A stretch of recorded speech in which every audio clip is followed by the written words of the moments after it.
สบายดีคอนฟอยโบแมนคอนวอยโอ้ยว้าวพิษคิดว่าคอนฟอยสะดอกคอนวอยกำลังติดตั้งแม่นบ่โอ้นี่ผู้บ่าวหน้าตาล่อๆมีเมียแล้วบ่โสดเนาะโอ้ยจีบได้โอ้จะได้ผู้สาวเห็นแล้วจะได้เข้าใจผิดอีกแล้วว่าโสดป่ะ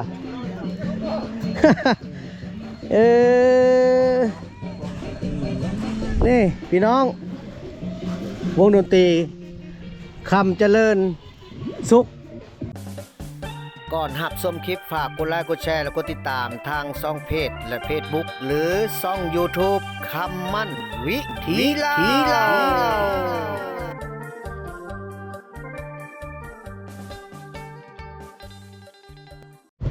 ขอกราบสบายดีท่านผู้ชมคือว่าตอนนี้เฮาก็ได้มาเก็บภาพบรรยากาศอยู่ที่หาดบานให้เนาะมื้อนี้ก็เป็นมื้อวันที่11เดือน4ปี2026ก็ถือว่าอยากมาเก็บภาพบรรยากาศให้พี่ให้น้องเบิ่งว่าสถานที่ในการเล่นสงกรานต์นี้จะงามสันใดเดี๋ยวจะพาท่านผู้ชมไปเบิ่งน้ำกันเลยเนาะลงไปเบิ่งทั้งเซ่พุ่นละ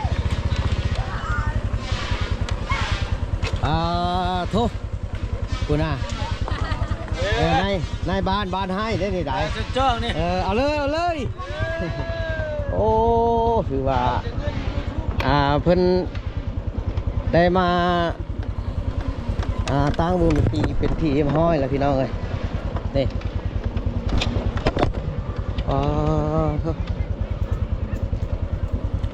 ลงไปเบิ่งน้ำกันว่าสถานที่กว้างขวางงามสำใดนี่พี่น้องเอ้ยโตงามหาดบ้านให้งามหลายโอ้ห้านขายเครื่องเพื่อกระถือว่ามาขายเต็มแล้วเถอะผู้บ่าวนี่คือว่าห้านขายเครื่องคือว่ามายายเต็มสองข้างทางโอ้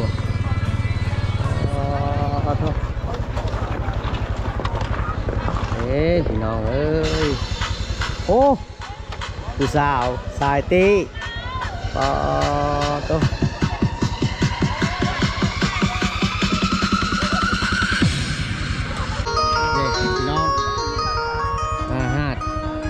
วงดนตรีเดี๋ยวเขาจะไปเบิ่งว่าสิเป็นวงดนตรีอย่างมาไปเขาจะไปเบิ่งอันคอนวอยติดตั้งวงดนตรีหรือว่าเพิ่นติดตั้งผ้ากันแสงในการกางแดดให้เป็นห่มเป็นเงาจะมาเบิ่งทางหลังเวทีสบายดีคอนฟอยโบแมนคอนวอยโอ้ยว้าวพิษคิดว่าคอนฟอยสะดอกคอนวอยกำลังติดตั้งแม่นบ่โอ้นี่ผู้บ่าวหน้าตาล่อๆมีเมียแล้วบ่โสดเนาะโอ้ยจีบได้โอ้จะได้ผู้สาวเห็นแล้วจะได้เข้าใจผิดอีกแล้วว่าโสดป่ะ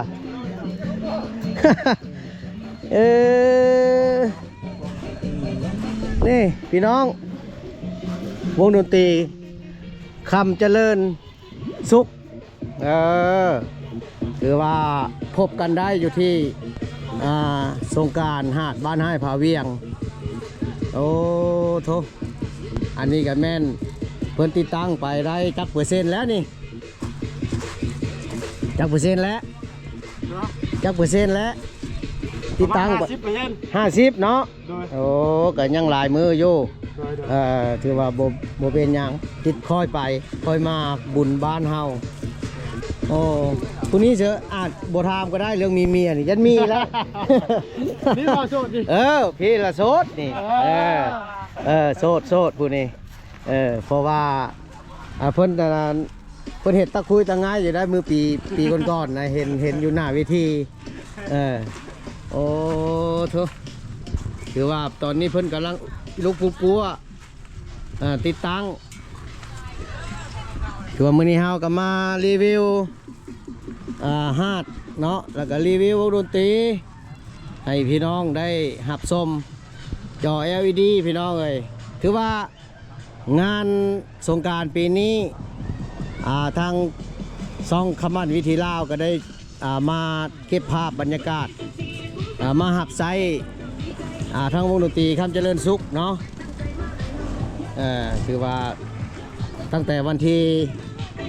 13 14 15 16 3-4 มื้อเพื่อเพิ่นจะได้ครบงานอยู่ที่หาดบ้านให้นี่ก็หลายๆท่านก็ยังบ่ได้ฮู้ได้ว่าบ้านให้นี่อยู่ไสบ้านให้นี่ขึ้นมาเส้นทางเลขที่12เด้อพี่น้องเด้อท่านใดที่ว่าอยากมาลินมาเที่ยวสงกรานต์หาดบ้านให้นี่ได้ยินแต่ซื้อเนาะบางคนก็ได้ยินแต่ซื้อเราจะบอกให้ถ้าว่ามาทางท่าแขกเนาะมาทางท่าแขกนี่ขึ้นมาเส้นทางเลขที่12กายเมืองมหาไส้ขึ้นมากายละหกมหาไส้ขึ้นมาทางน้ำเทินพี่แหละเนาะแต่ว่าบ่ทันได้ขึ้นไปอันนั้นได้บ่ทันได้ขึ้นไปทางหัวภูได้มาฮอดคลองน้ำเทินฮอดยมราชนี่แม่นเลี้ยวขวาขึ้นมาเส้นทางเลขที่12ขึ้นมาเวียดนามพี่แหละแต่ว่ามาฮอดบ้านอีลานพี่น้องเอ้ยมาฮอดบ้านอีลานแล้วก็มันจะมีทางแว่เข้าบ้านอีลานนาทานถ้าว่าอยากเข้ามาทางแคมเซ่เลยเลาะแคมเซ่ขึ้นมาถ้าว่าอยากมาทางเลข12กับมาฮอดบ้านให้ผาเวียงแล้วก็แม่นมีทางแว่เบื้องขวามือแล้วก็ลงมาเลยพี่น้องเอ้ยมาฮอดนี่ถามข้าเจ้าฮู้ดอกว่าสงกรานต์บ้านให้อยู่ใส่ข้าเจ้าบอกดอกข้าเจ้าบ่ใจจืดใจดำดอกเนาะ FC ทางบ้านให้นี่เอาฝากกดไลค์กดแชร์พี่น้องเอ้ยเดี๋ยวไปเบิ่งสถานที่ก่อนตอนนี้เพิ่นกำลังกั้งผ้าตัวเพิ่นเฮ็ดยิ่งใหญ่อลังการกว่าปีก่อนๆอีกได้พี่น้องเอ้ยนี่มาลงมานี่สิมีผาเวียงนี่แหละพี่น้องเอ้ยอันนี้เพิ่นเอิ้นผาเวียงถือว่าสิเป็นหาดติดแคมผาถ้าเป็นยามเดือน5เดือน6เดือน7นี่ถือว่าน้ำในลายนี่พุ่นละบนผากระบากนะแม่นน้ำฮอดพุ่นเลยพี่น้อยนี่โอ้โถอยากเมื่อบ้านเด้ไอ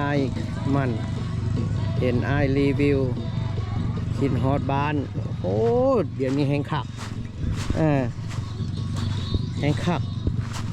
หาดปีนี้แห้งขับเรียบงามดีบอกนู้หาคอนน้ำก็ถือว่า1คอน2คอน3คอน4คอนโอ้เป็นเห็ด4คอนนะพี่น้องเอ้ยถือว่าเอาโต๊ะเอาตั้งมานั่งกินเหล้ากินเบียร์อยู่สถานที่บนนี้ก็ได้นี่นี่โอ้นี่บนนี้ก็อาบได้น้ำบนนี้ก็ถือว่าเพิ่นจะเอาเต็นท์มาใส่อีกบนใดทางไอ้คำเพิ่นหัวหน้าวงดนตรีคำเจริญสุขเนาะตามเพิ่นว่าเพิ่นจะเอาโต๊ะมาเอาเต็นท์มาตั้งนี่อีกบ่เอาแซ่ออกไปให้หลายๆท่านได้หับส้มแล้วก็หับหูเนาะ FC ทางบ้านนางลานเจ้าขอบใจโอ้โถแซวไปให้ผู้ที่บูฮู้เด้อพี่น้องเด้อผู้ที่ฮู้แล้วก็บ่ว่ากันเนาะผู้ที่ฮู้แล้วเขาก็เจ้าก็บ่จะเขาก็ฮู้แล้วว่าหาดบ้านให้อยู่ใส่ถือว่าเส้นทางเดี๋ยวยังพนันได้เว้าเมดเนาะถ้าว่ามาทางท่าแขกก็คือว่าแหละมาฮอดบ้านให้ผาเวียนแล้วก็แวะลงมาเลยบาดนี้ผู้ที่อยากจะมาทางบัวละพากับมาทางนี้ก็ได้ถ้าว่าอยากสบายทางสบายเพราะว่าเห็นทางเส้น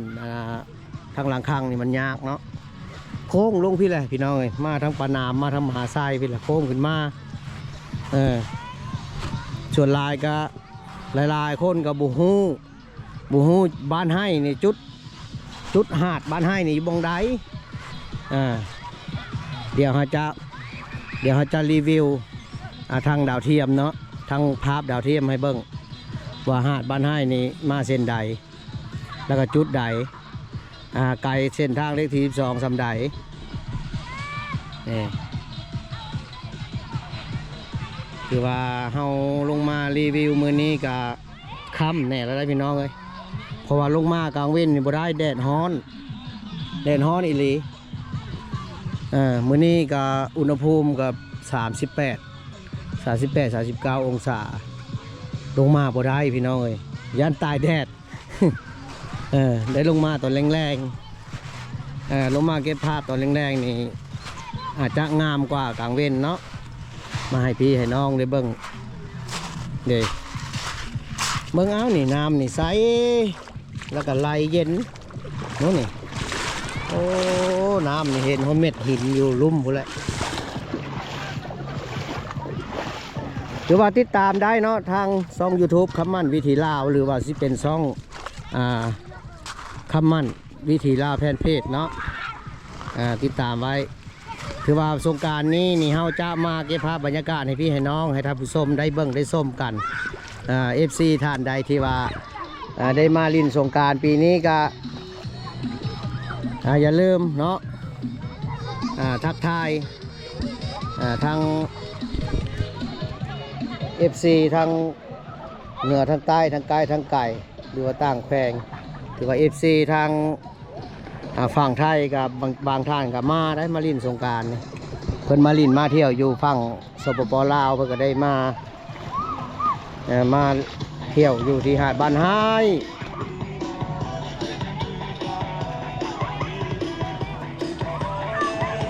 สถานที่นี่กว้างหลายพี่น้องเลยน้ำนี่ก็ใสนี่เห็นบ่แซวไปเด้อพี่น้องเด้อวงหยังว่าวงคำเจริญสุขวงดนตรีคำเจริญสุขFC บ้านจะอ่างบุรพาขอบใจไล่กวดบนข้างหลังลืมเบิ่งFC คอมเมนต์จุดจวดมืออื่นเปิดบ่เพิ่นจะเปิดวันที่13เด้อเพิ่นจะเปิดเด้อก็ตัวเสียงเพลงก็ดังขนาดนี้คนนี้ มันสิเข้าช่อง YouTube เฮาอยู่บ่บัดนี้เสียงเพลงนี่บ่ติดลิขสิทธิ์บ่ เอาขอบใจพี่น้องมารีวิวให้พี่น้องได้เบิ่งซำนี้ก็ถือว่าวันที่13พบกันเนาะวันที่13 14 15 16เด้อทั้งวงดนตรีคำเจริญสุขเพิ่นมารับสายบริการทางอยู่ที่หาดบ้านให้พาเวียงเมืองยมราชแขวงขมวนเนาะเอาขอบใจเด้อ